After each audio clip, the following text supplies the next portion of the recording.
Shout out to him. Good blog, just like myself. This is things we do. We blog on things that TMZ speak about, or we also blog on things when we go across. We go on case search, and you can case search anything that you want. But I could have did the same thing. But this brother did, this helped me out for us. I ain't had to go read it and all that, which I did read it, but he just made a live on it, so I'm pretty much piggybacking on it. And this for the people in the DMV and all over. If you didn't know, Sugar Ray Leonard's son was arrested for restraining order that Sugar Ray Leonard had on him. Point blank period. Regardless how you might, you can love him, you can hate him, you can feel how any kind of way you want to, but at the end of the day, Sugar Ray Leonard's son. This is an update on Sugar Ray Leonard's son, and it's crazy because at the end of the day, his Sugar Ray Leonard's son definitely needs help, and and I guess that he was battling a lot of drug addiction or whatever he's going through. But we're gonna get right into this video, so make sure y'all like, share, and leave a comment. Tell me what you think, and that's real talk.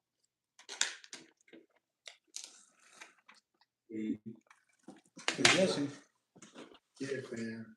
Let's get into this article. This is on AMPF.market. So check this out. Boxing legend Sugar Ray Leonard asks judge for restraining order against son Daniel. Listen. He's a drug addict and a thief. You can file this under reports I never thought I would make. Sugar Ray Leonard built his legendary boxing career on composure in the most brutal settings. But the former world champion is now facing a deeply personal fight inside his own family. Leonard filed a request for a restraining order against his youngest son, Daniel Leonard, after an alleged confrontation at the boxing icon's Pacific Palisades home and a later arrest for allegedly violating a court order. In the filing obtained by the California Post, Leonard made a series of disturbing claims about Daniel's alleged addiction, behavior, and impact on the family. My son Daniel has been a drug addict for 7 or 8 years at least. He admitted it. Handwritten declaration. His behavior has gotten worse over the years. He has overdosed 4 times. They had to bring him back to life 2 times at the hospital. He has Hold on, time out.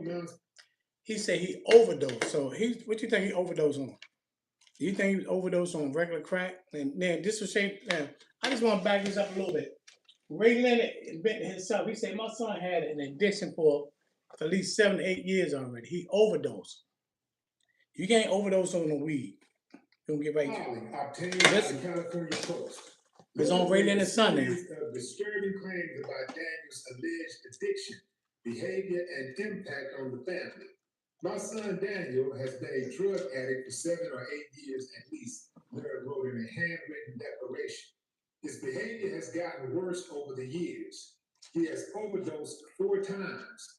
They had to bring him back to life 2 times at the hospital.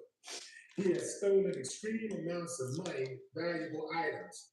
He steals every day for years. The 68-year-old boxing great asked the court to order Daniel to stay 100 yards away from him, his wife Bernadette, his home, job, and vehicle. He also requested that Daniel move out of the family's Pacific Palisades residence. The restraining order request followed 2 incidents Leonard said happened in May. Listen, according to the filing, this month, the first took place on May 19th at Leonard's home. We had a physical altercation where he pushed me and it got ugly, Leonard wrote. The police officers were needed at that moment. The police officers came and Daniel was escorted off our property because of where things were headed. Leonard said he was given a temporary restraining order after the encounter. The following morning, Daniel allegedly returned to the property and was arrested for violating the order. Wow. Los Angeles County jail records show Daniel was taken into custody around 6:45 a.m. on May 20th and released on May 22nd. A hearing related to the alleged restraining order violation is scheduled for June 25th. The Los Angeles Police Department told TMZ that officers responded to the 1500 block of Amalfi Drive in West Los Angeles after receiving a report of a restraining order violation at a private residence.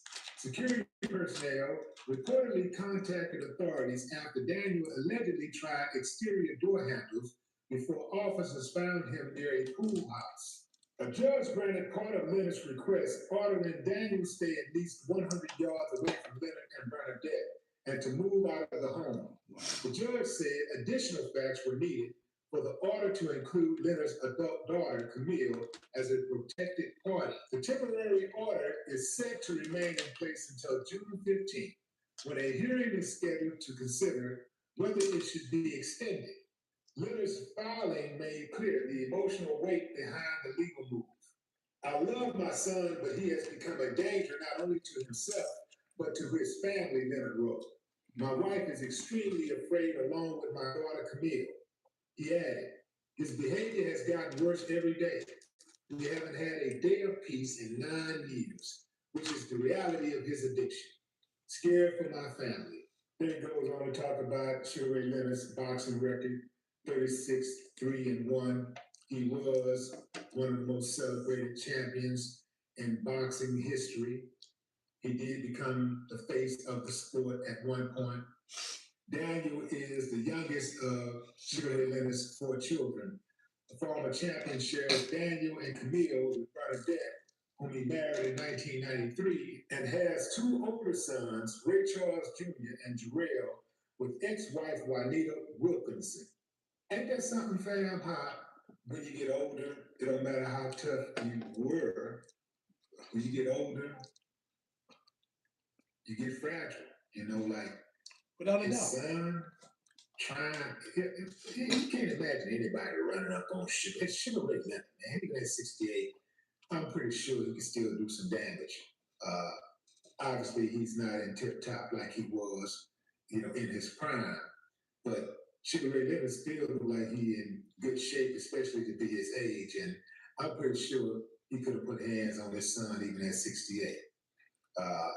I can't see myself dropping off significantly by the time I'm 68. No, I think as long as you take care of yourself, you eat good, and you. Welcome back to the gift. With that said, you have it. So the people in the back, What's the favorite thing? anything can happen, man. I'm telling you, man. It is what it is, but once again, and the brother kept on saying 68, Sugar Ray Leonard is 70 years old. Can you imagine you 70 years old and you got to fight and tussle with a 25-year-old son, a child that you raised, you did everything for. One thing about, I believe, me personally, I believe that this kid was more privileged. He didn't put that toughness like he put his other sons. So they didn't grow up where they had to, get a little fighting.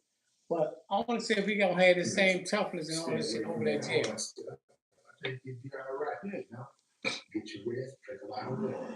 You'd be all right. Yeah. But anyway, fam, anybody out there that has a family member that's going through addiction, I feel for you because I know how hard it is. I've had family members that have been addicted, and it is a tough thing to go through. If you're going through addiction, keep on going. Keep on going, you're going to get through it. But you got to want it now. You know how it is, fam. You can't want something more for somebody than you for themselves. And I'm sure this. Asian brothers, all these They guys. said they ain't had no rest in 9 years. 9 There's no way that I could put up with a son that So that means that I'm sure they've intervened. I'm sure they've tried to put him in rehab. They talked to him. They tried to, buy him things. Like help him, assist him in every way. I'm sure because Sugar, I don't know him personally, but and that's the main thing with it. Sugar Leonard tried to do everything from. I'm quite sure he could have whooped him, did a lot of stuff to him, but his mother, I guarantee she like, don't be so hard on him, and let's take these, let's put him in some little, little places, where he can get some help. But he don't want help. You can't give a person help they don't want it. Especially when you got a lot of these privileged kids, you just can't do it. But you got a lot of people want to speak on about it. Now, this brother speaking on it. So the people in the back, and I heard a brother man that was always going against me. Brother, last name by the name of Crumb. I ain't even entertain his first name. His brother was old and old. Hey Marvin, man, why you saying this about shit right now? You smile up and Ray face and all this. How's him smiling face? What smiling got to do with what his son is doing? It ain't Ray that's going through addiction. Ray said, I went through my addiction. I went through my drug habit. I went through my alcoholism. I went through all this. This is his son now. So at the end of the day, why I can't speak on something that the whole world know about now? That's the cold part. Like Make it make sense. making that call to cut off a loved one who's addicted to drugs, that's one of the hardest calls you're gonna make in your life. That's harder than making a call that's saying somebody died, where you have to tell a loved one that a loved one passed. That's tough to do. That's tough, right? definitely tough.